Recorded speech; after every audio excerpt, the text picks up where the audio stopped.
So module 2, who can understand me? Okay. Do you know what is in my mind? Cries a person with mental illness. Okay, introduction for this topic. We will learn about the objectives, the difficulties of communication, the basic principles of communicating with people with mental illness, empathy exercise, what are I statements and exercises, what are reflective responses and exercises, the ABC of communication, how to handle problem behaviors, and then we'll look into the summary of this whole module. Okay, at the end of the lesson, you should have learned to understand that people suffering from mental illness often have difficulty in expressing themselves and also understanding complex messages. So we have to master the basic skills of using I statements and the reflective responses, and we must be more willing to communicate with them. Okay, communication is a learned art. Okay, so communication with those suffering from mental illness actually takes great skill. So you need to have patience and you need to be willing to try all these techniques that I'm going to teach you today. So understanding the predicament aids to communication. So communication between patients and family members actually tend to change over time. So the complexity in communication is not a barrier to effectiveness. Okay, so what are the basic principles of communicating? Total understanding. You should have an open attitude. You have to actually genuinely accept that, there is a problem and maybe you should be better at communicating with them, and also trust and support. Okay, what do you have to do? First, you have to speak very clearly and concisely.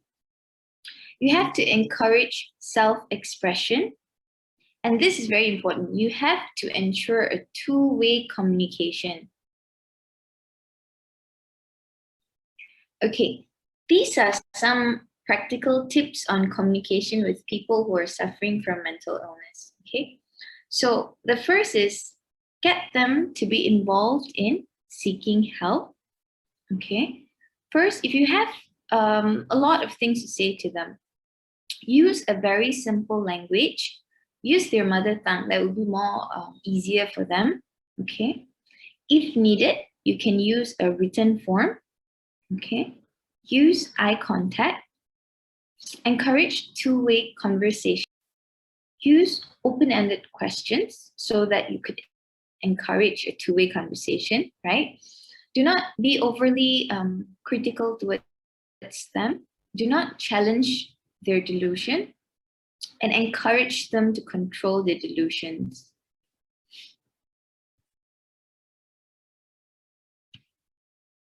Okay. Brain disorder affects one's concentration, memory, and abilities to handle information.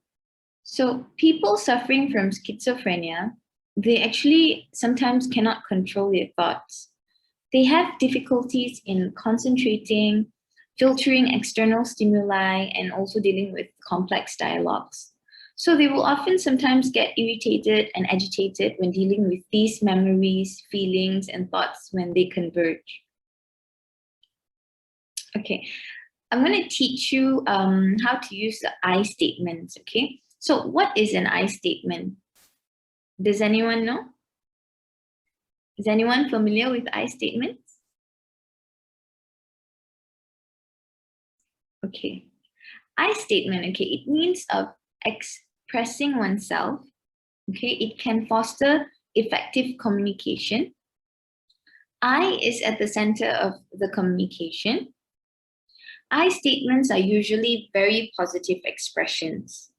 And you statements are very negative expressions. There are examples that I will be showing you after this, so do not worry. Okay, for example, this is a dialogue between mother and son, okay, using I statements.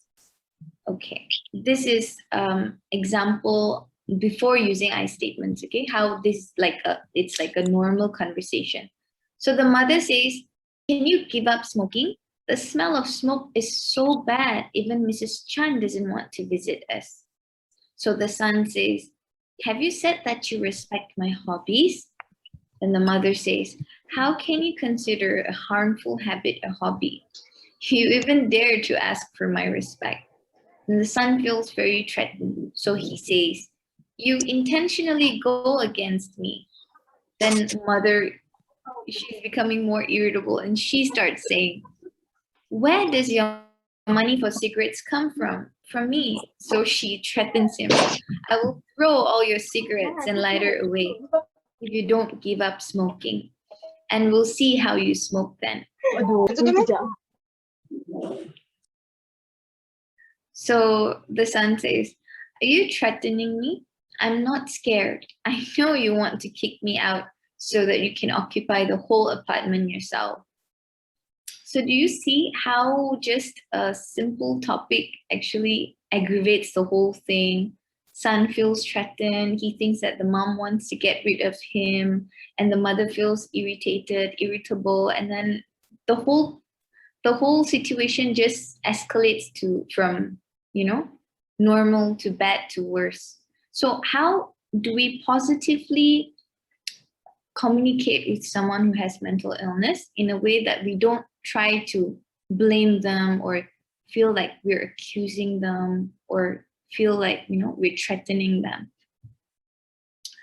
So we use I statements. Okay, for example, dialogue 2. Okay, so mother says, this is how you use I statements, okay? So can you give up smoking? And the mom said that, I don't like it when the whole house is, filled with the smell of smoke. And I don't like to see you smoking. I get upset when you do not take care of your health. So the mom uses things like, I get upset when you do not take care of your health. She's rephrasing it in a more positive manner than changing it into something threatening like earlier. So the son continues saying, haven't you said that you respect my hobby? So the mom says, yes, I have, but I don't want you to stick to such a harmful habit. And the son says, you go against me intentionally. So mom says, I don't mean it this way. Even if it was our neighbor John that I saw smoking, I would ask him to give up the habit since it's so unhealthy, not to say you, my dear son. So in a sense that she says that, even if she sees someone else smoking, for example, the neighbor's son or, his friends, she would tell them as well. And it's not only to him. So she's trying to make it it's like not threatening him, blaming him and things like that. Okay, so this is an exercise. So the original statement, for example, is smoking is disgusting. So I statement, how do you change it into a positive manner? So you use how you feel. So you use the words like, I get upset when you smoke. Okay, for example, why don't you knock before bursting into my room? So anyone wants to try the first question?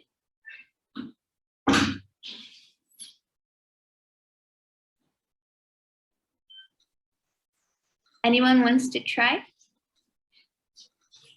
Okay, for example, why don't you knock before bursting into my room? Okay, in an I statement, maybe you can say, if you don't knock before coming into my room, I might get startled. Okay, the second one, you can't spend your money lavishly. So how do you change it into a positive I statement? Anybody wants to try?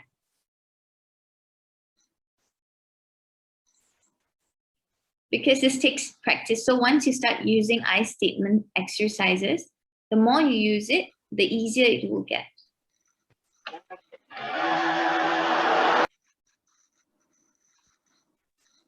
Anybody wants to try? Okay. If you can control your spending, I will be more happy. Okay, that is a good attempt. Very good. Okay. Or you can say how you feel. For example, like, I feel worried when you spend your money lavishly. Yeah. And what you said, it's very good. Okay. So the third one, can you stop lying around all day? Okay, first you want to tell the person that I feel like when you're lying down the whole day, I feel that, you're lazy, you don't want to do anything. So how do you put it in a more positive manner? Okay, for example, I don't want you to lie in bed for the whole day because other people may think that you are lazy. Things like that. So it's like to diffuse the tension at home, to make communication more, effective. Because when you keep it like a one-way communication, or every time you talk to someone who has mental illness, when you talk to them, like, you're blaming them, you feel irritable, irritated towards them for the things they're doing which are actually out of their control, or you are like threatening, kind of like they feel threatened, they usually will shut off communication. So they usually will, be very withdrawn. Socially, they will definitely be very withdrawn. So you, even after that, if you try to engage with them, they might not want to talk to you. But then you must see that it is not largely their fault. It is how we are talking to them that actually affects, whether they are feeling, if they feel like they want to talk to you or not. Okay, so let's see the next statement. Do you think you can recover if you don't take your medicine? So this is like, you're blaming the person, do you think you can recover if you don't take your medicine? So how do you say this in a more positive I statement way? So you need to channel your feelings in this statement. So like, I feel, or I feel worried, things like that. So for example, for this I statement, you can say, if you don't take your medication, I am worried that you won't recover. Okay.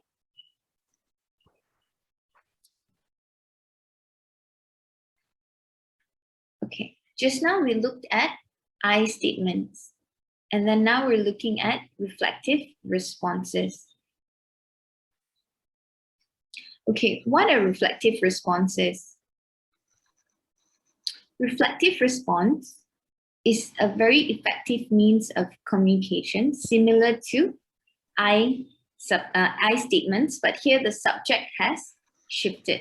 Just now, right, in I statements, you communicate what you, that means you, the subject, are feeling and wanting, means like, I feel, I want, I'm worried, all those kind of your feelings, right?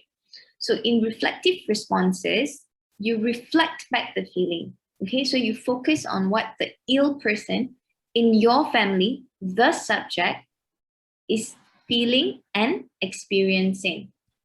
So he or she actually becomes the subject now. Is that clear? I'll give you examples, yeah, of the reflective responses. Okay. The structure of reflective responses. Okay. The thing is about reflective responses, you have to listen for feelings. Okay. Number one, always listen for feelings. Understand and empathize. Refrain from contradicting right off the bat. Okay, so you need to have practice a lot of patience for this. Okay, so listen for feelings. You have to repeat what the other person means in your own words. That means you're just paraphrasing what the other person has said. Okay, while saying this, you have to at the same time, okay, show your care and acceptance in a positive manner. Okay, everyone clear? Okay, I'll give you examples, yeah? Okay, so principles of using reflective responses, okay? Communicate that you understand what he or she believes and how he or she feels, okay? Direct your response to what she or he must be feeling. That means you have to put yourself in their shoes by listening for the emotional content or cues of what you are hearing, rather than just, getting upset about the words or whether the things are right or wrong. So here, one of the most important thing is don't be judgmental. Just put yourself in their shoes and see what they are feeling. Okay, so you have to acknowledge the reality of your loved one's lived experience, his or her reality rather than your own reality. Don't impose your reality on them. And do not attempt to correct or contradict his or her viewpoint until you have reflected their perception and feelings.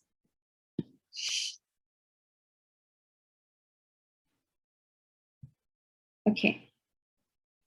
Let's try a situational conversation, okay, of reflective responses, okay? This is between Ken, a person with mental illness, with his older brother.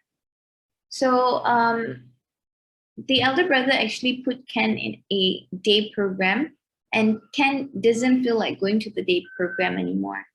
So how does it start? Okay, so Ken says, I don't want to go to the day program anymore. They don't do anything there. It's meaningless. So the older brother says, do you think it wouldn't be meaningless if you didn't go to the center instead? You did nothing all day? So he's kind of telling Ken that, you're not doing anything the whole day at home. So, it's do you think it's meaningless? So Ken says, they just sit all day and play childish games and watch TV. So the older brother says, what do you expect? I also want to sit in front of the TV and do nothing all day. So Ken says, you don't understand how insulting it is. I was a manager of a company before having the disease. So the older brother says, don't think of history anymore. Do you think you can do this now? You are so lucky. It's not easy for me to apply for a space in the center for you. Many people are queuing for it. So the older brother thinks that, Ken is actually wasting his opportunity by not going to the day program where, they just sit all day and, watch TV and relax. Whereas he thinks that, it's a privilege to do that. But Ken thinks, it's not what he was very, very functional before. He was a manager of a company, and now he's just, sitting all day and doing nothing. So the older brother is expected to, in reflective responses, actually understand how Ken feels. Okay, so how do we change this into reflective responses? All right, so Ken says, I don't want to go to the day program anymore. They don't do anything there. It's meaningless. So what do you think the older brother should say in reflective responses? So in reflective responses, he needs to listen what Ken is saying, right? No longer how I feel. So, for example, the older brother can say, you feel you are bored with what goes on there, right? Okay, so Ken goes on saying, they just sit all day and play childish games and watch TV. So the older brother continues saying, what do you think he should say? Anyone wants to try?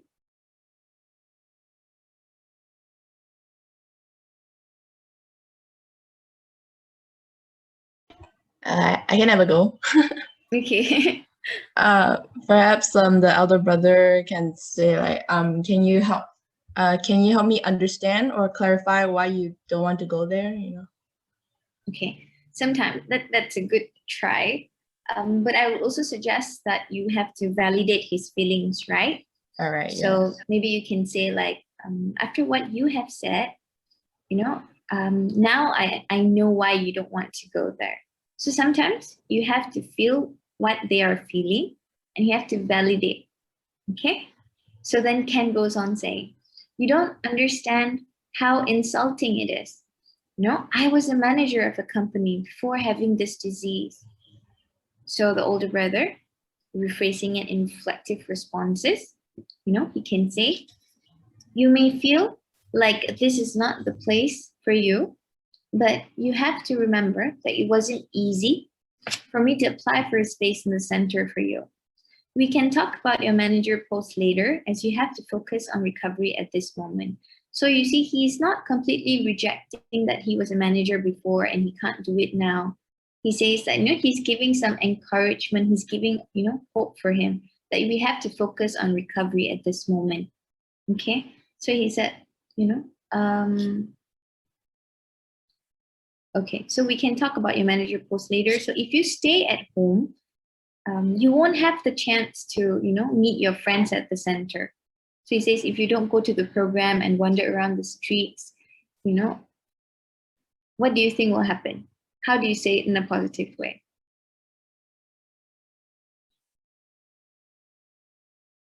You can say you may have nothing to do or you may feel bored. So, even if you stay at home, you won't have the chance to meet your friends at the center. So he encourages him and says, come on, tell me who your best friends are. So you see, he's also encouraging two-way communication. He didn't just shut Ken off just like that. He actually gave him, after this conversation, Ken somewhat feels like, okay, that's true. Maybe I can go and see my friends. So, and then he opened into like a two-way communication. So come on, tell me who your best friends are. And then Ken starts telling, his best friends and what he does there and all those kind of things. Okay, what are the ABC of communication? Okay, people with mental illness often have difficulty in receiving messages and expressing themselves. So we have to find a way to communicate with them if we are to understand and help them. So this means that we, as in general population, have to communicate in special ways. We always have to find special ways to communicate with them. So this means we have to be truthful, but communicate in an empathetic way, like those exercises that I taught you in the I statements and the reflective responses. Okay, we have ABCs of communication. So first, lending them a helping hand. Okay. B, express your negative feelings, but express it in a way that they do not feel threatened, they do not feel blamed, they do not feel cornered. Okay. C, handling problem behaviors. So you go step by step. Okay. So the ABCs of communication. So A, lend them a helping hand. Okay. People with mental illness often have difficulty sorting out incoming messages and expressing themselves. This actually requires us, you, to communicate in special ways if you wish to be understood. When they at times can have troubles with communication and expression, we must be willing to be simple and truthful.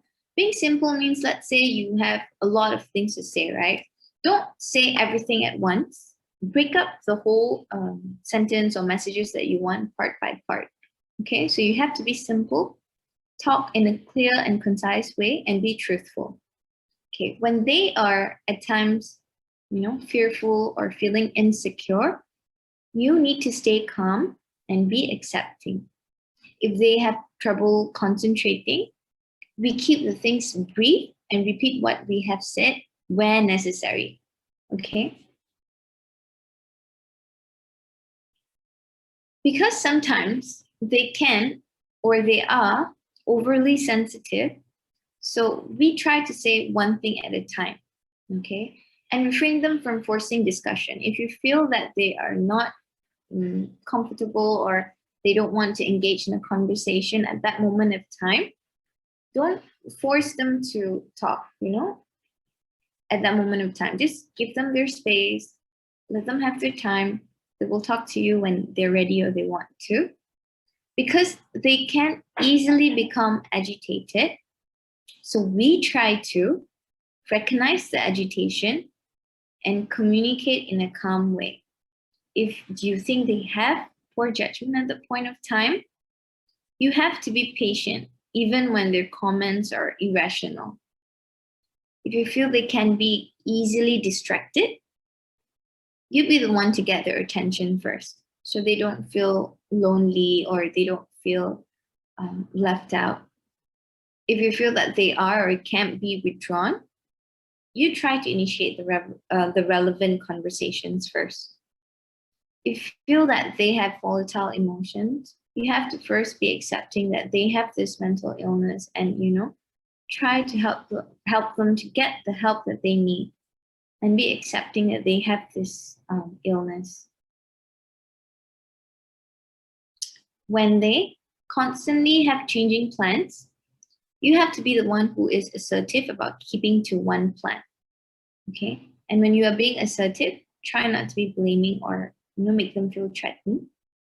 When they have little empathy for you, you need to recognize that their lack of empathy is actually might be one of the symptoms of their illness. It's not like they're rude to you or they don't care about you or they don't like you. It might actually be one of the symptoms of their illness. When they, for example, believe in delusions, we have to take it easy and refrain from arguing. When you feel that they have very low self-esteem and lack of motivation, we have to be the ones who are always positive and give a lot of encouragement. Okay, B. Just now we are looking at ABCs of communication, right? So B is expressing your negative feelings. Negative feelings such as anger, annoyance, irritation, frustration, anxiety, fear, sadness, and unhappiness actually occur as a part of normal living. So if negative feelings are restrained, internal pains are caused. If they're not expressed appropriately, disputes and misunderstanding will follow. So, however, if those emotions and feelings are expressed directly and clearly, they can actually be very constructive. So C, handling behavioral problems, problems of behavioral problems. So what do you do? Okay, when the behavioral issue or the problem is happening, first, you always allow yourself to cool down, before you approach a person with mental illness. Otherwise, you will or you might act on your feelings, your angry feelings. First, you need to state specifically what is it that the other person has done or said or failed to do or say, which is producing your negative feeling, but be very clear and specific, not vague. You have to express yourself as soon as possible when the problematic behavior occurs, because you don't want it to become a habit. Okay, so you have to say how the person's behavior is affecting you by owning up to the real feelings you are experiencing. You can use I statements here in a positive manner. Okay, be direct and honest about his or her behavior and how that behavior is making you feel. Okay, do not be indirect. So request, okay, you can kindly request, don't demand that the person change his or her behavior, or ask him or her to help you to try to solve the problem by coming up with alternatives. You can actually, ask the person themselves, like, how do you think, we can change this, or, request and ask them for suggestions. When you are talking to them, look directly at the other person when you're expressing your negative feelings. Have a good eye contact. Have a serious expression on your face and use a firm tone. Usually is helpful in expressing your feelings more directly. When you're expressing your negative feelings in an honest and clear way, it will often help you reduce the conflicts. So do not let dissatisfaction build up and simmer as it will make the problem solving difficult later. Okay. So the summary, we've looked at difficulties of communication, basic principles of communicating with people with mental illness, empathy exercise, okay, I statement and exercises, reflective responses and exercises. We've looked through the ABCs of communication and handling problem behaviors. So I hope that, the take-home message is I statements and reflective responses don't just come by just like that. It's a constant practice. So start, daily, try being more positive, try to use more direct way of communication, like simple sentences, use the language that they are most accustomed to, not too many things in one go, always encourage a two-way communication. It's not always about, did you take your medication? When is your appointment date? What did the doctor say? Talk about other things. Encourage them to share what they're feeling, what are their hobbies, encourage their hobbies, talk about other things other than their mental illness, because sometimes it can be very stressful. We've seen that family only focuses on, their mental illness, their medications, their TCA dates, and the timing of the medication. We have to talk about other things. Try to, talk to them about things what you would talk to other family members, regarding if they want to go out, what are their favorite foods, what did they have for dinner, who are their friends, what did they do, things like that. Don't always focus on their illness. Talk about other things as well. And if you need to talk, if you feel like there is an issue, preferably use I statements so that they don't feel blamed, cornered, or threatened. So that's all for my topic today. Thanks.